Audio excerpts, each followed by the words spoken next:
जिस शास्त्र में लिखा हुआ हो कि नहीं दलित जो है कि मैं नहीं कथावाचक बन सकता है, अति पिछड़ा कथावाचक नहीं बन सकता है। कोई कहने का मतलब किसी मंदिर और मस्जिद में या किसी गिरजाघर गुरुद्वारे में कोई कोई मत के मानने वाला उसमें नहीं जा सकता है। आपने नहीं देखा, आप जब अखिलेश यादव जब मुख्यमंत्री बने हटे जब, तो जोगी जी गए तो उनके कुर्सी को पूरे अति को दबाया गया। नमस्कार, मैं हूं संजीत और आप देख रहे हैं ई मीडिया। इस वक्त मैं महुआ में मौजूद हूं और हमारे साथ बहुचर्चित चेहरा जो किसी पहचान के मोहताज नहीं है और बहुत अक्सर लोग कहते हैं कि हमारे पास साधन नहीं है। बहुत कम साधन में बहुत छोटे लेवल से उठ करके मंत्री तक का सफ़र इन्होंने पूरा किया है। आइए आज हम इनसे बात करते हैं, क्या कुछ बिहार की राजनीति में क्या कुछ होने वाला है और क्या कुछ नया है, इन सब विषय पर आज हम चर्चा करेंगे। सबसे पहले ई मीडिया में आपका स्वागत है। आपको भी और आपके जितने भी आपके चाहने वाले लोग हैं, पसंद करने वाले लोग हैं, सभी लोगों को मेरे तरफ से भी ढेर सारी शुभकामनाएं। जी, उन सब विषय पर चर्चा करने से पहले मेरा एक छोटा सा सवाल है आपसे कि ऐसा आप में क्या है कि लालू प्रसाद यादव और आरजेडी के नेता जो है सो आपको बहुत चाहत से जो है सो आपको पसंद करते हैं कि भाई जब भी कुछ हो तो लोग आपका पहले नाम लेते हैं। मैंने कई अखबारों में पढ़ा है कि एक बार तो ऐसा हुआ कि लालू प्रसाद यादव जी प्रदेश अध्यक्ष जैसे कुछ चीज़ों पर भी उन्होंने कहा कि भाई हम इन्हीं को ये करेंगे। ऐसी क्या बात है? देखिए, हमने लालू प्रसाद यादव जी का विश्वास जीता है, तेजस्वी प्रसाद यादव जी का विश्वास जीता है और मैं सुख के दिनों में भी उनके साथ था और दुख के दिनों में भी साथ और इनके हर सुख दुख में मैं हमेशा साथ रहता हूं। और इस राज्य में पहला आदमी शिवचंद्र राम है जो लालू नाम केवलम, तेजस्वी नाम केवलम की बात की। और लालू प्रसाद यादव जी का विचार से मैं इसलिए सहमत रहता हूं और सहमत हूं कि 90 के पहले का बिहार को मैं देखा हूं। 90 के पहले का जो बिहार था वो डरापन था बिहार। 90 के पहले लोग डरता था, दलित अपनी आवाज़ बोल नहीं सकता था, अति पिछड़ा अपना आवाज़ बोल नहीं सकता था, थाना में जाकर एक आवेदन देने की उसकी पावर नहीं थी, ब्लॉक कभी देखा ही नहीं था, अनुमंडल जिला तो कभी देखा ही नहीं था। लालू यादव ऐसा लोग जब 90 के दशक में आए तो लालू प्रसाद यादव जी ने दलितों की शक्ति दी, ताकत दिया, अति पिछड़ा का ताकत दिया, पिछड़ा को ताकत दिया, अल्पसंख्यकों का ताकत देने का काम उन्होंने किया, गरीब मजदूर को ताकत देने का काम लालू यादव जी ने किया। आवाज़ दी, मुंह में शक्ति दी, बोलने की ताकत दी और उन्होंने कहा, आह्वान किया कि पढ़ो लिखो, अपने अधिकार को पाओ और अपने अधिकार को तभी पा सकते हो जब तुम पढ़ोगे लिखोगे।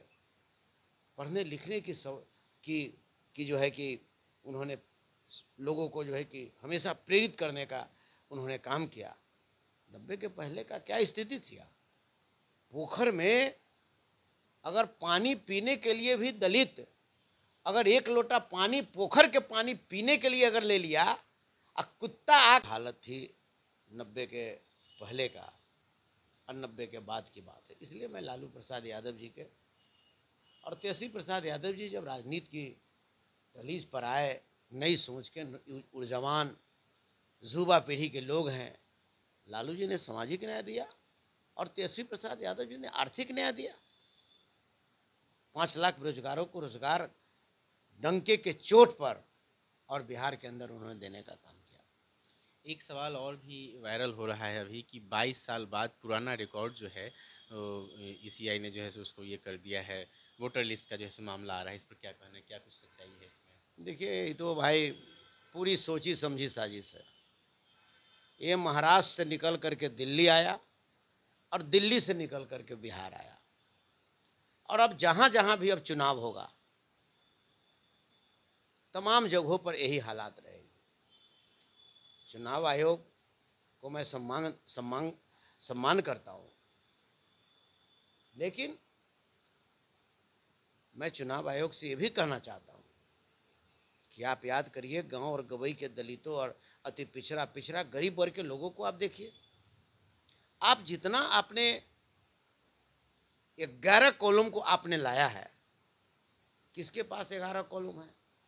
आप किसी से पूछ रहे हैं कि 89 के पहले, और किसी से पूछ रहे हैं कि 2004 के पहले। तो इस परिस्थिति से किसके पास जाते हैं जन्म प्रमाण पत्र? जन्म प्रमाण पत्र का हालत क्या था 90 से पहले? 90 के बाद मान लेते हैं कि 2000 तक क्या था जन्म प्रमाण पत्र का स्थिति? जन्म प्रमाण पत्र की स्थिति तो अब आपको 2010 के बाद से जो है कि हर लोग जो है कि इस चीज़ को समझने लगा है। पहले के समय में जन्म प्रमाण पत्र बनाने में कितनी परेशानी होती थी, लोग इसके चलते बना नहीं पाते थे। तो ये निश्चित रूप से भारतीय जनता पार्टी एनडीए का एक सोची समझी साजिश है। गरीब का वोट काटा जाए, दलित का वोट काटा जाए, मजदूर का वोट काटा जाए, वंचित समाज के लोग का वोट काटा जाए, और काट कर करके उसको वोट से बेदखल कर दिया जाए, और सत्ता पर कहने का मतलब कि हमको काबिज हो जाना चाहिए। अब बताइए, हम चुनाव आयोग, आपके माध्यम से चुनाव आयोग से मैं ये कहना चाहता हूँ कि आप आधार को आपने अलग कर दिया, और जिस आधार से आप नौकरी देते हैं, जिस आधार से नौकरियां में बहाली होती है, जिस आधार से आप जाति प्रमाण पत्र, आवासीय प्रमाण पत्र, आय प्रमाण पत्र बनाते हैं, जिस आधार से बैंक में आप खाता खुलवाते हैं, जिस आधार से आप हर कुछ करते हैं, चाहे वो कोई नेता अगर कोई पंचायत की प्रतिनिधि बनने के लिए नॉमिनेशन देता है तो उसमें भी आधार कार्ड, या विधानसभा का प्रतिनिधि अगर विधायक बनने की बात करता है तो उसमें भी आधार कार्ड, लोकसभा का प्रत्याशी अगर लोकसभा के चुनाव लड़ने की बात करता है तो उसमें भी आधार कार्ड, हर चीज़ में आधार कार्ड। लेकिन वोटर आईडी को सर्टिफाइड करने में आधार आपने क्यों हटा दिया? आखिर क्या कारण है?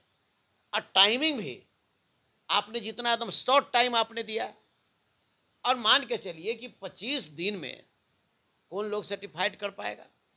कौन लोग है जो बाहर में नौकरी करता है? बाल बच्चों को लेकर के बिहार में तो आपने पलायन रोका नहीं। बिहार से तो लोग हजारों बेरोजगार जो है कि प्रत्येक दिन दिल्ली, हरियाणा, पंजाब, राजस्थान, गुजरात का यात्रा कर रहा है। ऐसे लोग कैसे आएंगे?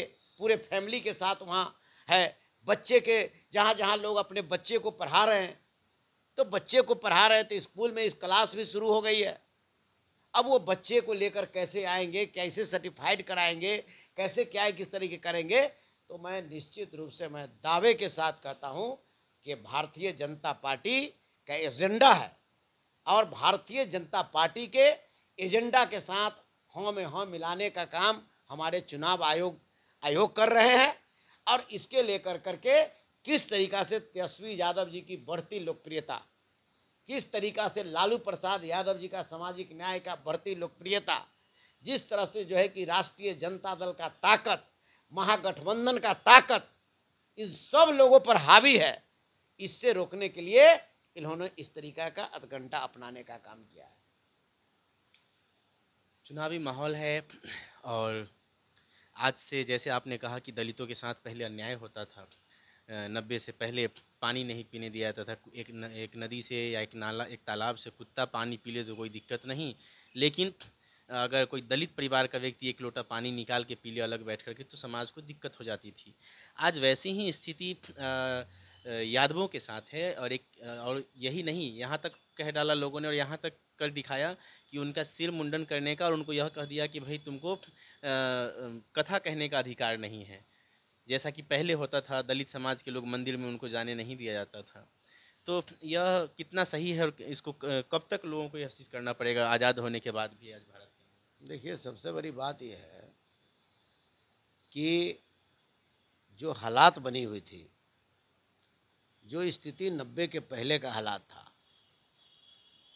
आज वही हालात आरएसएस के लोग लाना चाह रहे हैं। बीजेपी संविधान संशोधन क्या है? संविधान संशोधन क्या है? क्यों कहना पड़ा संविधान बचाओ देश बचाओ? आरक्षण क्या है? ये वक्फ बिल जो है ये क्या है? ये सारी सोची समझी साजिश, ये सारे आरएसएस का एजेंडा है। आरएसएस वालों ने जो एजेंडा तय करता है वही बीजेपी और एनडीए के लोग इस पर मोहर मारने का काम करते हैं।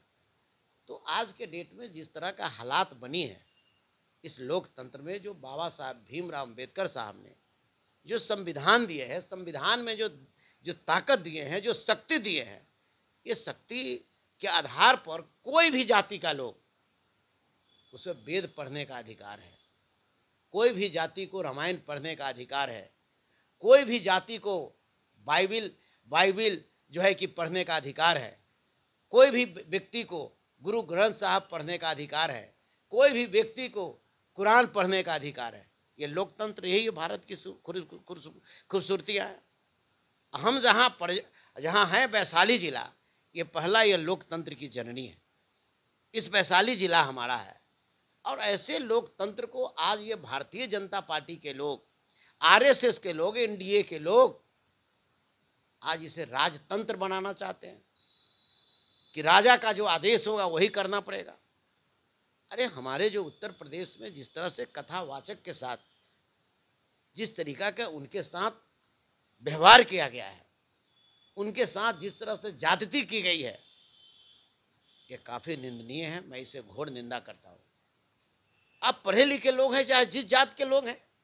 अरे पहले पढ़े लिखे लोग हम नहीं थे, हमारे पूर्वज पढ़े लिखे लोग नहीं थे, वेद पुराण रामायण कुरान नहीं जानते थे, नहीं समझ पाते थे, और जो कुछ जानते भी थे तो उस समय के लोग, ढोंगी लोग, हमारे पूर्वज को पढ़ने नहीं दिया जाता था। कहे जो है कि उनको जो है कि कहा जाता था, एक कान में जो है कि उसको अथी करके डाल दिया जाता था कि भाई नहीं, आप न सुन सकते हो न पढ़ सकते हो। लेकिन उस समय लोग ऐसे पढ़े लिखे उतना थे नहीं। आज के डेट में यह भारत लोकतंत्र है, ये लोकतंत्र की जननी है। इस लोकतंत्र में हर कास्ट के लोग पढ़े लिखे लोग हैं, एक से एक विद्वान लोग हैं, एक से एक लोग कथावाचक लोग हैं, एक से एक। इस पर किसी को रोक लगाने का अधिकार नहीं है। अगर रोक लगा रहा है तो यह निश्चित रूप से वही राजतंत्र यह लाना चाहता है। लेकिन इस देश में राजतंत्र नहीं चलेगा। इस देश आरएसएस का जो है, आरएसएस का संविधान नहीं चलेगा। इस देश में बाबा साहब भीमराव अंबेडकर साहब का संविधान चलेगा। क्या कोई राजनीतिक इशारा है इन सब चीज़ों को अंजाम देने के लिए? अब लोग चुप्पी बांधे हुए हैं। एक कथावाचक के साथ जिस तरह से घृणित काम किया गया है, जिस तरह से कथावाचक के साथ हुआ है, तो इसको तो कहने का मतलब, इस पर कम से कम यूपी के मुख्यमंत्री जी को बोलना भी चाहिए, इसको सही जानकारी भी करना चाहिए। और आपके इस लोकतंत्र में आप जो हैं कि आप तो लोकतंत्र की धज्जियां उड़ा रहे हैं। आपने तो साबित कर दिया, आप राज्य के मुख्यमंत्री आप हैं और आप अपने को कहते हैं कि हम बाबा हैं। लेकिन आप इस तरीका का क्या, ये कहीं है क्या? कोई भी ऐसा शास्त्र है जिस शास्त्र में लिखा हुआ हो कि नहीं दलित जो है कि नहीं कथावाचक बन सकता है, अति पिछड़ा कथावाचक नहीं बन सकता है? कोई कहने का मतलब किसी मंदिर और मस्जिद में या किसी गिरजाघर गुरुद्वारे में कोई मत के मानने वाला उसमें नहीं जा सकता है? ऐसा तो हमने कभी देखा नहीं है, कहीं नहीं। ये तो लोकतंत्र है। हर आदमी को जहाँ जिस मजहब में आपको जाना है, आस्था आपको लग रहा है। अब हम लोग हिंदू समाज के लोग हैं, हिंदू तो नहीं है, क्योंकि आज भी मुझे अधिकार नहीं मिला है जो अधिकार हमको पूर्वज को मिलना चाहिए, जो हमारे लोगों को मिलना चाहिए। आज भी मौका मिलता है तो हमें अपमानित किया ही जाता है। लेकिन फिर भी मान के चलिए कि आज के डेट में हमारा जो अधिकार होना चाहिए था वो अधिकार हमारा मिल नहीं रहा। तो आज किसी भी जाति के लोगों को अगर पढ़ा लिखा है तो समझिए कि पढ़ा लिखा लोग को ही विद्वान कहा जाता था। विद्वान की श्रेणी नहीं थी कि कोई जात से आया है और पढ़ो है तो विद्वान कहलाएगा, ऐसा बात नहीं है। पढ़ा लिखा चाहे जिस जाति का लोग हैं वो विद्वान कहलाते हैं, उन्हें लोग विद्वान कहते हैं। पढ़ा लिखा जो लोग होते हैं वो शिक्षक कहलाते हैं। शिक्षक की कोई जातियाँ नहीं होती, वो शिक्षक है।